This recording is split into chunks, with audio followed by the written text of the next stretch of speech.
gets, and it's mind-blowing. I loved everything about that fight. Another knockdown! Adesanya! These are the moments that the fighters live for. I can't wait! Oh! Kicked him in the face! Dog Rose! We will all witness a piece of UFC history. Unbelievable! You're sitting at home watching this, and you just go, holy sh**. The double tap does what he wants! Master, teach me Kung Fu. One of the most epic fights. There's nothing I do better in this life than fighting. Unbroken, baby. This team is unbroken. We have a sport with some of the best athletes in the world. Boom! One of the greatest knockouts you'll ever see! Oh! The UFC has never been stronger. It does not get any better. Oh, that looks good! This is a crazy sport, ladies and gentlemen. The UFC lightweight title is vacant. It will not be in 25 minutes or fewer. Chandler is down! Charles Oliveira is the UFC lightweight champion! Two of the very best hoping tonight to lead as the #1 contender for Charles Oliveira's UFC lightweight championship. Here we go. Oh! Poirier landed a nasty left hand. Oh! McGregor hurt his leg. His leg's broken. It's over. That is I'm going to win by any means necessary. No mercy. Amanda Nunes, the greatest of all time. There's no one even close to her. Who's gonna rise to challenge Amanda Nunes? Julianna Pena. I am not afraid of Amanda Nunes. I am here and I am ready to fight. 2 belts on the line. No mercy.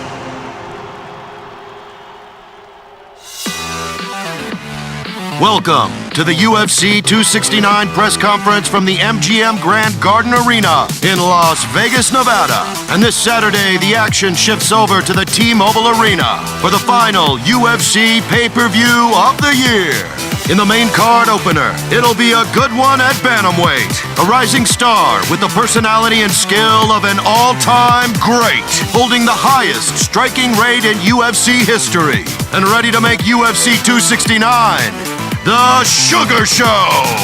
This is Sean O'Malley.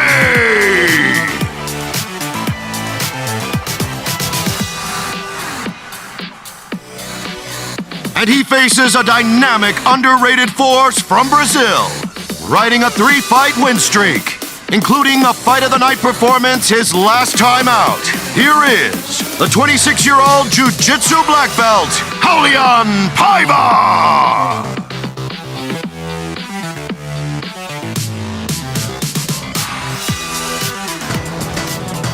We move on to the flyweight division.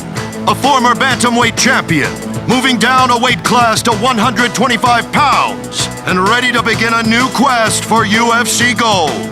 Owner of 12 wins, 10 by way of knockout. Introducing Cody "No Love" Garbrandt. Welcoming him to the 125-pound class will be a staple of the flyweight ranks, a New Zealand spark plug, looking to build off his jaw-dropping finish of Rogerio Bontorin in March. Here is Kai Kara France.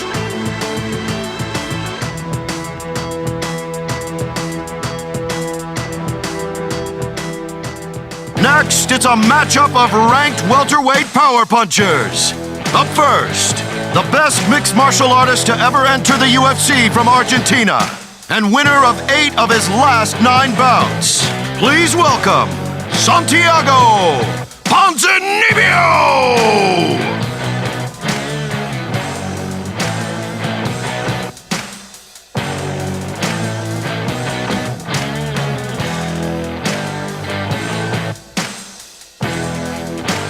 His opponent, an alum of Dana White's Contender Series, who rattled the 170-pound ranks when he burst onto the UFC scene back in 2018 by producing some of the most memorable finishes in recent memory. Here is Geoff Neal!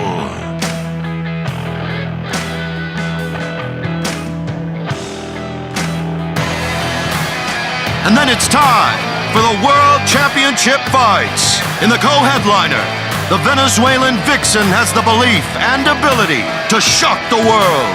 A former Ultimate Fighter winner, owner of the third most wins in bantamweight history. Coming to the stage, this is Julianna Pena!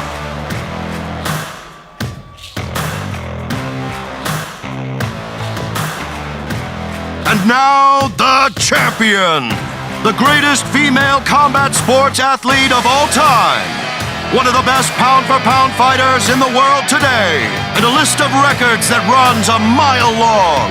Most wins, most finishes, most knockouts in bantamweight history. Winner of 12 straight fights, it's the GOAT, two-weight world champion, Amanda Nunes!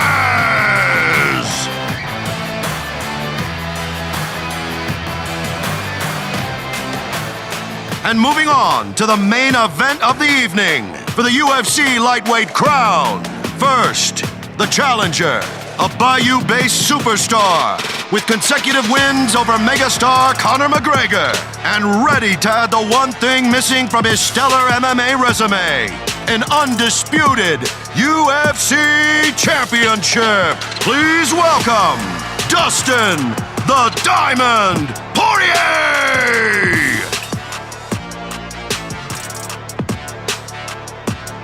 And now, the champion, Brazil's best, the newly minted UFC 155-pound title holder, on a run for the ages. 17 UFC finishes, the most in the company's history. 14 submissions, another UFC record. 9 straight wins. This is the unstoppable Charles "Do Bronx" Oliveira! What's up, everybody? Thanks for coming out today. We appreciate it. John Morgan, where you at? Start with Charles, please. Charles, obviously, 11 years in the UFC to get to this point, but there you are with the belt in front of you, sitting next to the women's GOAT. I just got to ask, what's the emotion for you as you sit there right now for the first time in that seat of honor? Charles, depois de 11 anos no UFC, depois da tua trajetória, você foi campeão e você está aqui na frente desse cinturão e do lado da melhor do mundo. Como é que você se sente hoje com isso? É uma longa trajetória, né? Do lado de uma grande campeã. Para mim é uma grande honra. E, pô, eu tô aqui para isso. Eu quero estar do lado dos melhores, eu quero ser um dos melhores. A minha história foi feita para isso. It's a great honor to be here next to the GOAT. It's been a long path, and my path has led to this. I'm here for this. I deserve this, and that's why I'm here. Charles, Dustin actually said earlier this week that he was happy for you when you won the belt because he's seen your journey, knows what you've been through, and he was happy for you. So I'm curious, do you consider yourself a fan of Dustin? Have you enjoyed watching him and his journey? O Dustin falou essa semana que ele ficou muito feliz com a tua vitória, pela tua trajetória e por tudo que isso representa. Você se considera um fã do Dustin também pela trajetória dele? Com certeza, é uma história gigantesca. Ele é um grande campeão, merece muito estar aqui e com certeza amanhã a gente vai fazer um grande show. By all means, he's got a great path here. It's a wonderful career. It's going to be a pleasure to fight him, and we're going to go through war tomorrow. Nice. Hey, Charles, we know how special the moment was to win the belt, so just asking, what would this win for you mean? Your first title defense, what would this represent for you in your career? Depois de tudo que passou, o que significa para você defender esse título? O que significa uma vitória no sábado? Esse é um legado. Eu nasci para isso, eu nasci para estar aqui. Vocês sabem da minha história. Os médicos falaram que eu não podia jogar uma bola. E hoje eu sou campeão mundial do pesos leves. Então a minha história é gigantesca. You know my story. I have doctors when I was 10 years old telling me I couldn't even play ball. I was born to be here. My path has led to this. You're gonna see this. I was made for this. Nice, thank you. Then Dustin, obviously for you. Let's go!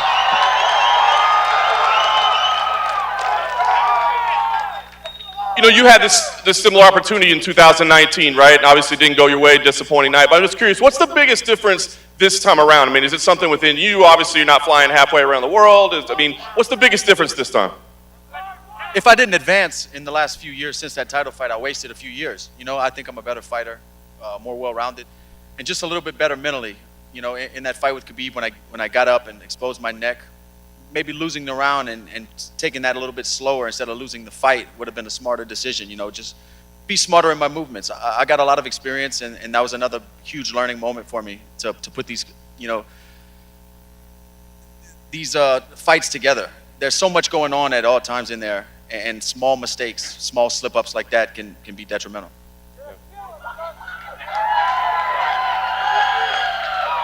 And Dustin, you had that amazing quote the other day where you said this fight is like 25 minutes for eternity, right? I mean, but I'm just curious, does that mean that like you look at this result as a way to measure your entire body of work? Like, can you not be happy with everything that you've done if you don't walk away with this win? Nothing that I've done from the moment I laced up a pair of boxing gloves, the moment I put on a pair of mixed martial arts gloves and hit the mat, ever has been done in vain. I've created a beautiful life for my family. I've learned so much about myself through the process, and things that these lessons I've learned I'm very grateful for. But being the world champion is forever. 25 till eternity. That's what's going through my head every night when I go to sleep. You know, and it means a lot to me, man. I can't put into words truly what it means to me and my family. Thanks, Dustin. Dana, lastly, I just wanted to ask you, right, what your thoughts are on this main event. It seems like kind of a special one, especially on the hardcores, right? Two guys that have been in the UFC for 10 years each that seem to be at the peak of their careers at the same time. What do you think about this fight? Yeah, I mean, some people's journeys are different than others. You know, some guys come in and burst onto the scene. These two have, you know, been grinding and working hard for a very long time. You know, I know he got criticized for some of the decisions he made last year. I think every decision he made was brilliant, played it exactly the way he should have, and here he is today. This kid has been working his ass off for a long time. It's like the two blue-collar guys are here and going to fight it out on Saturday night. I love it. It's a question for Amanda. Amanda, at this point, the story of each fight you have is about what does this challenger have that you haven't seen before? When you look at Julianna, does she have anything that you have not experienced in that octagon? Honestly, what Julianna has is just not to lose, you know? So I just have to be sharp because I see her style many times in my whole career. Her best friend, Misha Tate, is like, if you watch Misha Tate fight, it's the same fighter right there. So I see before. Julianna, for you, I'm curious, what do you think of Amanda's assessment? I mean, she has to say what she has to say, and that's fine. That's a part of the game. You know what I mean? We've been talking about this fight for a very long time. At UFC 200, when she beat Misha, she said that she would fight me, and she didn't. She let Ronda Rousey cut the line. You lose all your fights. I actually won, and I beat the girl that ragdolled you, as a matter of fact. I beat the girl that beat you that night, and you said in the press conference that you would fight me, and you absolutely did not fight me. You let Ronda Rousey cut the line after she got knocked out. You never won a contender. You picked a can, and you've been continuing to pick cans. Everybody that you pick has already lost and been defeated. You never wore I mean, you're going to say whatever you got to say, but the reality is that UFC 200, you said you would fight me in the press conference, and you still have not. You lost. This is something. This has been something that's been brewing since UFC 200. That was what, 5 years ago? You guys act like I'm just making this up or I'm trying to trash talk. This is actually facts that have happened in my career. This is things that have actually happened. I'm not making this up. You said you would fight me at UFC 200. Sarah McMahon almost beat you. I beat Sarah McMahon years ago. Oh, big deal. So we both won and we both beat the same opponent. Who? We both beat Sarah McMahon. Oh, Jermaine beat you. Okay, I beat Shayna Baszler before you beat Shayna Baszler. So big fucking deal. What does that have to do what with is anything? like? It doesn't make any sense. You a liar. If you think about what you're saying, it doesn't make any sense. You're trying to say because you beat Sarah McMahon faster than I did. It's beautiful for you. You talk the truth. I'm telling the truth. I'm telling the truth. No, you don't. How am I not? You're trying to take my win away from Sarah McMahon. I beat people that you beat too. So let me jump in the middle of this. Who's got the next question? This shit will go on all night, I promise you. Questions for Cody Garbrandt back here on the stage. Go ahead. You're obviously welcoming one of the better bantamweights of the last few years to the new division. But just from the outside looking in, it seems like Cody's speed is what really gave him the advantage at bantamweight. So are you expecting that same speed now that he is cutting 10 pounds further down to flyweight? Yeah, I guess we'll find that out come Saturday night. You know, I want the best Cody. I don't want any excuses. This is my title fight eliminator. This is the road to the title for the flyweight division. And I want the biggest name. So when Cody came across the table, you know, I jumped at the opportunity. So I want to test myself against the best. And I can't wait to get in there.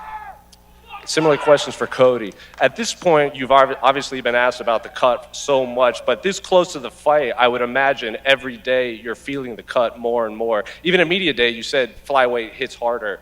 So right now on that stage, how is the weight cut going? You know, I feel great. I have one of the best, you know, doctors and nutritionists in the game, Dr. Matea, Kappa Nutrition. We've been working for 8 months. This hasn't been an overnight 8-week camp to get down to flyweight. This has been years in the making. I had a flyweight title shot over a year ago. You know, I got COVID, things happen, you know, ended up losing the Rob Font. You know, it goes on. So when Cody Garbrandt came up, it was a great fight. You know, this dude begged me to fight. He put himself in this situation. I worked for this opportunity. There's a different mindset. He has an average mindset. I have an elite mindset. And that's what the difference in this fight's going to be. Kai, do you have any response to that? I guess we'll find out come Saturday night, you know. Bring that same energy. And that's the best thing about this sport. We can talk all we want. Come Saturday night, you're going to find out. Finally, one more for Cody. I know you're focused on Kai, but there is a man further down that table that you've had a lot of war words with on Twitter. So let's go. Hey, listen, this dude, he comes out here and he does the thing, he walks his walk, he dresses, does the hair, but he's got different problems than no love problems. He's got Raulian to my right, and Raulian is battle tested in here way farther than he's ever been. Sean, any response to seeing Cody down further at the table? You talked a lot on Twitter, but now that he's further down the table, do you have anything else to say? You don't want to talk. He's won one fight since 2017. That's a good one. That's a good one. That's good. And you haven't fought anybody. Who the fuck have you fought? You've won one fight. But listen, I can't be mad at this kid. Look, I can't be mad at this kid. He understands when he jumps up in competition, his hype goes away, his money goes away, his little sponsors go away. He'll get his ass beat straight up. Why'd you go down to 25? I thought I'll weigh in tomorrow at 25 and fight you at 35 and still kick your ass. That's how stupid you are. Why would you do that? Easy. It's your easy work. But I'm not worried about you. I'm focused on Cody Garbrandt. I'm a little worried. You should be. Can adults speak? Can I speak? You got Raulian. You sound a little worried. I sound what? A little worried? About what? Me? A fucking clown sitting to my left? Bro, I'll eat your hair like cotton candy. Let's just square up a little bit. I'll eat you like cotton candy. Square up and just, Dana, can me and Cody square up just for the future? Please, let's do it. We're doing it right now. Square up.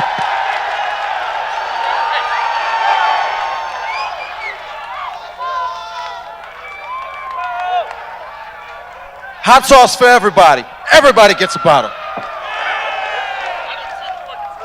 Wants to stay off, we can stay off.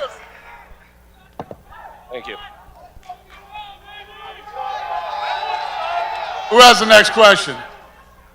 Question for Geoff. Taking on Santiago Ponzinibbio, of course, great opponent. Where do you think he ranks among the guys you've fought before?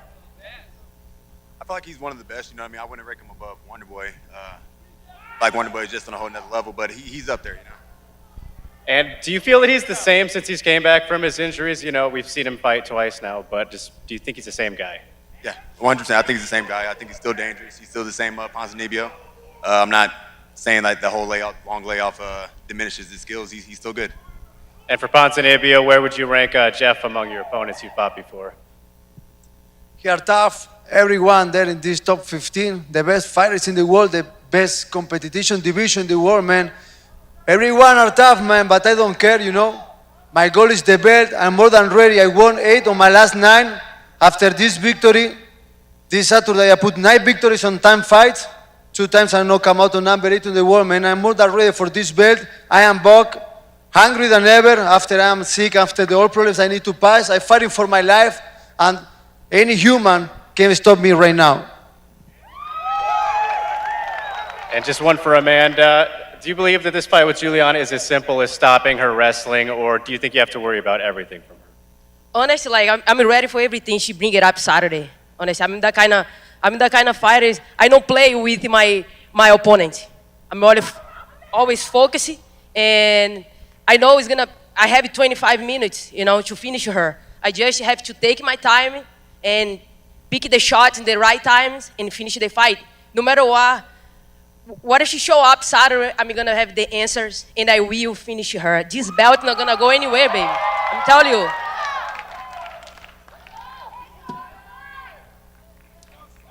Question for Cody, no love. As the former champion of the bantamweight division, what does it make you feel when you hear Sugar Sean O'Malley call himself the unranked champion of the bantamweight division?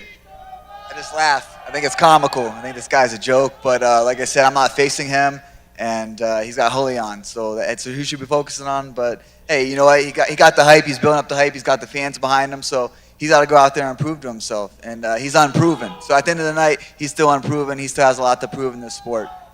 Sugar Sean, as the unranked champion, making your first appearance for a press conference here, having the pop that you have, do you feel an extra expectation to get the result that you've been saying? A knockout, taking his lights out Saturday evening at T-Mobile. That's the plan every single time I go into a fight, whether it's on the main card or on the never mind. It's always gonna be on the main card. I'm always gonna go for the knockout.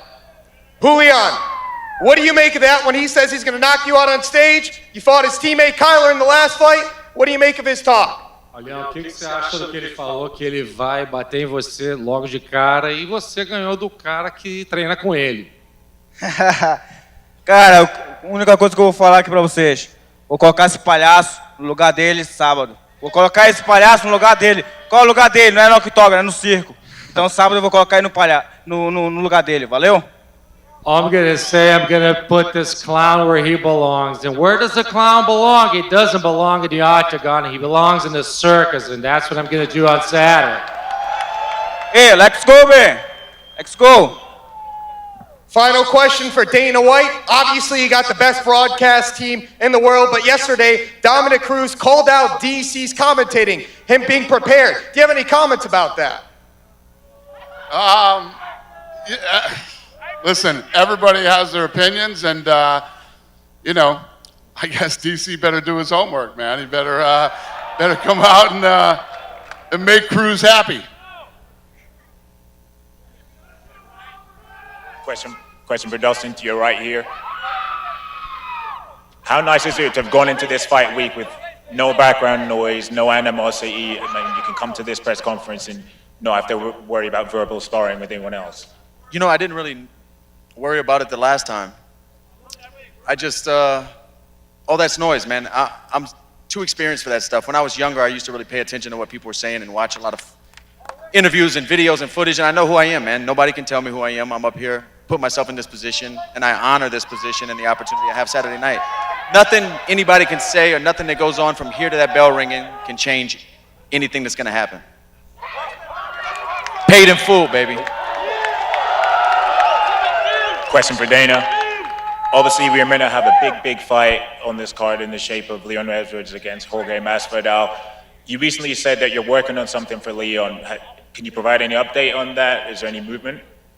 No, not yet. But yeah, we're working on fights all the way up to mid-April now. So we'll get it figured out here soon. Hamzat too, yes. And final one from me. Speaking of Brits, a lot of Brits have fights in the work for March 19th, I believe. Are you guys going back to London? It's going to depend on how all this stuff plays out. As long as these COVID restrictions, can stay normal, we can start traveling internationally again, other than Abu Dhabi. You know what I mean? So we'll see how this all plays out over the next couple months. Talking new strains and all this kind of stuff. So we'll see what happens. Thank you. Question for Santiago. As it was said when you entered the stage, the best Argentine fighter to ever enter the UFC. Can you describe the following you have in Argentina and how big this event is back home for you? For sure, man. There's growing a lot. This is sport the most growing in the world, and also in Argentina too. You know, Argentina, South America, the sport is growing. They watching me. I'm a reference for them. You know, I'm so happy to represent my blood, represent my people. I come in working so hard for so many years, man. I living 15 years ago in my house to Brazil, going behind my dream with nothing in my pocket, you know, and a big dream, you know. I'm here watching for my dreams, you know, and listen, I'm close to there. I put 7 victories in a row. I am sick, but I am not. I am back. I am back hungry than ever, man. And I'm going to beat this guy. This Saturday, I'm going to put 9 victories on my last 10 fights, and I'm going to go to the belt. And a question for Geoff. When we spoke yesterday, you said that Santiago's jab is his most dangerous weapon. If we focus on you, what would you say is your biggest weapon or best advantage? I'm just gonna knock him out. I got all the tools to do it. So I can hit him with a jab, I can hit him with a cross, a head kick, leg kick. I'm gonna finish the fight. It sounds like you don't necessarily value his striking on the same level as yours. No, for sure I value striking. I just think mine's better. All right, good answer. We will see Saturday, man. I am feel better than ever, man. I am ready to smash this guy and go to the belt, man. I have 8 victories in my last 9 fights, 2 times fight with the number 8 in the world, and the 2 times I put to sleep. You know, I'm doing a lot of work in this division, you know, 17 fights in this company, 14 victories, man. Brother, I am back to the belt, you know. Good answer. Question for Sean. In the embedded, you sort of expressed some ideas that Raulian Paiva wouldn't necessarily talk trash to you. Now he kind of did. Does that surprise you? No, I'm not. I didn't think he wouldn't talk trash. I just said I know he doesn't speak English, so it would be. I didn't know how that would play out. But yeah, no, he's gonna not talk trash. If he thinks he's gonna knock me out in the second round, you know, I don't know if that's talking trash. That's just what he thinks. And as mentioned, he defeated Kyler Phillips, your teammate. Does that add a little extra fire for you to get some sort of revenge? Not really. You know, honestly, you go look at that fight. Kyler beat that dude. All right. Question for Dustin. I'm sure you visualized getting to the title many, many times when you were younger in your career. How would you say that reality has matched the expectations you had when you were a young fighter? You know, I knew it was going to be a journey of hard work.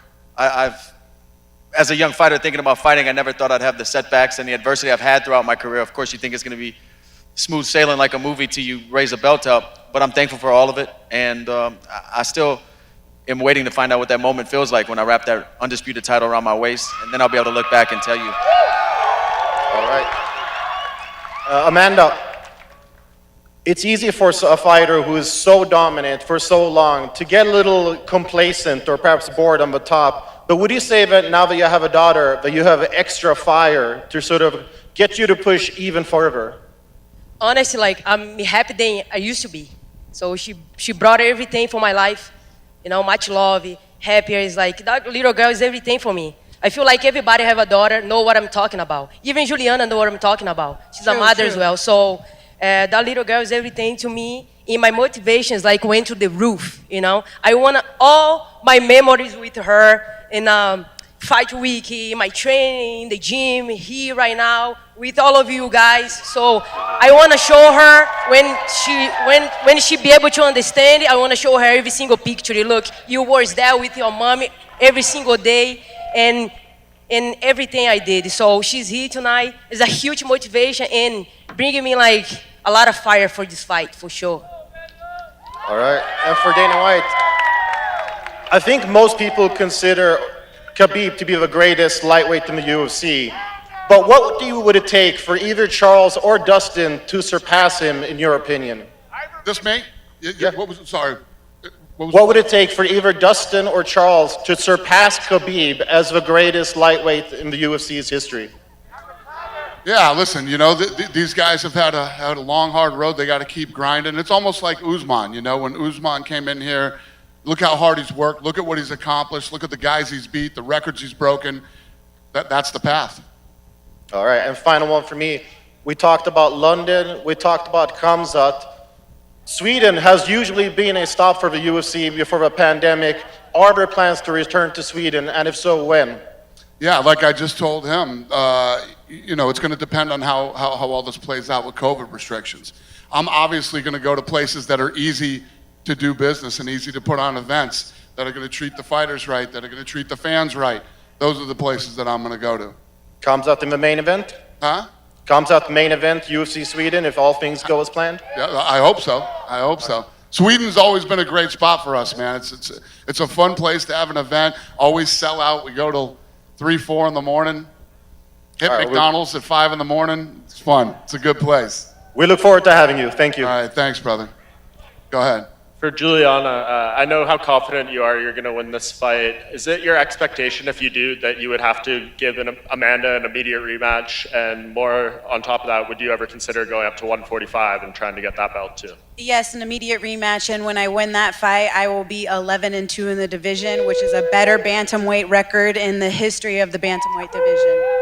And as far as walking up to 145, I don't know. I'm pretty comfortable in knowing that 135 is my proper weight class. But we have to cross that bridge when we get there. You know that not gonna happen, right? What's not gonna happen? You're not gonna be a champion, girl. Oh, we'll find out Saturday night. down. We will find out Saturday night. One of us is gonna be dead wrong. We will see. We will. Okay. Put it down in your head right now. We will sleep. Think about Put it that. down in your head because we were already supposed to fight and you had COVID. That is my time. My month. We'll see. December is my month, baby. We'll see. All right? All right. And just one for you, Dustin. I know how important your charity is to you and everything, and you have a big goal for this fight, obviously a big platform here. Do you want to just tell the people what your charity goals with the Good Fight Foundation are for this fight? Yeah, for this fight, I'm going to be auctioning off everything I wore to the octagon, and we're raising money to provide 300,000 meals for Louisiana through Second Harvest Food Bank. Yeah, thank you guys. Back before my foundation was an actual foundation, just when I was auctioning things off or selling on eBay and giving money to local charities, before I had my own charity, I did work with them and we raised 2,000 meals. And this is like circling back, and I'm just thankful for the position for sure.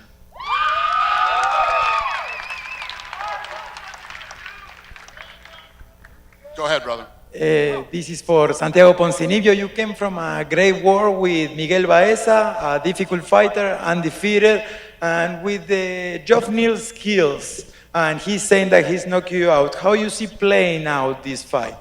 Listen, man. I fight with a lot of tough kids, I fight with Leonardo Santos with one arm broken. All my fight, I won. This fight, I broken my radio in 10 parts. I beat a Sham Strickland when he's under 50 no. Miguel Baeza, 2,000 number 8 in the world, man. This kid not gonna stop me, He's tough fighter, but I don't care about him. I'm gonna smash him. I'm gonna knock him out. I'm gonna finish. I'm gonna prove I'm one of the best of the world. I'm gonna take somebody in top 5. I'm gonna go to the belt. I'm gonna knock him out, Kamaru Usman. You left Argentina with a dream. You had to live in a tent in a beach in Brazil. You get to the Ultimate Fighter. How you see after all these years the growth in the UFC and the growth in Latin America? Because you are one of the biggest ambassadors of Latin American MMA. Listen, I need to do a lot of crazy shit for I don't have money, I don't have contact, I don't have nothing. I have a big dream. I go to Brazil just with I can do with nothing and I start my way. I have 15 years working so hard. I did a lot of work, and for this, I'm gonna say nobody can stop me. My life, my history of the life, give me a lot of power. My skill is better than ever. My mentally, my history, my people, give me a lot of support, man. I'm the best Santiago Ponzinibbio ever, and I'm gonna show this when I knock him out this guy in the Saturday night. You have a whole continent behind you. Good luck on Saturday. Thank you. All right, we got 2 more questions here. Go ahead. Hey there. One for Amanda and one for Dana. Amanda, it's been a while since you've had an opponent who was so adversarial. How much do you welcome all the fire that Julianna is bringing to this fight? She doesn't. She didn't show up. Of course, I take longer. I got the COVID. I have to recover, of course. I don't need to lie. Why am I gonna lie? I have COVID. It's not. I did it. I recovered. Now I'm here, ready to go, ready to kick Julianna's ass. So, gonna happen. Dana, final question for you. This is the first fight between two moms for a championship. When you first invited women to fight in UFC, did you ever think this would happen? Yeah, I mean, if you look at how much the women's, divisions and fighting has blown up, how badass the champions are in the divisions. And today I had a meeting, we were talking about actually women's wrestling, where it was 10 years ago and where it is today. Women's wrestling is exploding too. And I don't know if I ever didn't think that it could be this big. I just never thought the level of skill and technique that these women have. They're some of the baddest fights in the UFC. So thank God I made this decision, and yeah, I'm very happy about it. I don't know if I answered your question, but you did. Okay. We have another question. We got one more. Go ahead, brother. Last one, because you cut me off last time, Dana. This one's for Sean O'Malley. Sean, you're up here, you're doing face-offs with people that you're not even meant to fight against. You've got the crowd behind you. I'm curious, do you feel that you're living up to the sugar show that you said this pay-per-view was going to be? Yeah, it is super cool to be up here. I'm constantly, squaring off with Cody or whatever. There's just so many fights for me in the next... What, bud?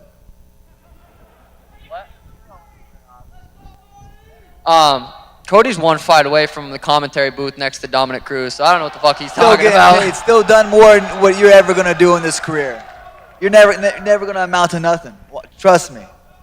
Once you lose again, get carried out on another stretcher, you're going to find out where you're going to be at. Where are you going to be at? Where are you going to be at? Exactly. I don't even know what your question was. I feel like you answered it. There we go. Guys, thanks for coming out today. We're going to rip this stuff out of here. We'll square them off for photo ops. We'll see you on Saturday.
Dustin Poirier! You know, every time your hand gets raised, it's going to open up opportunities to make more money for your family, to get bigger fights, to one day be the world champion. When I fought Holloway, it was an interim title. You know, this is an undisputed title. So that was a piece of the belt. This is the whole thing. And that's what I want. I see this fight playing out with me getting my hand raised and being the undisputed champion.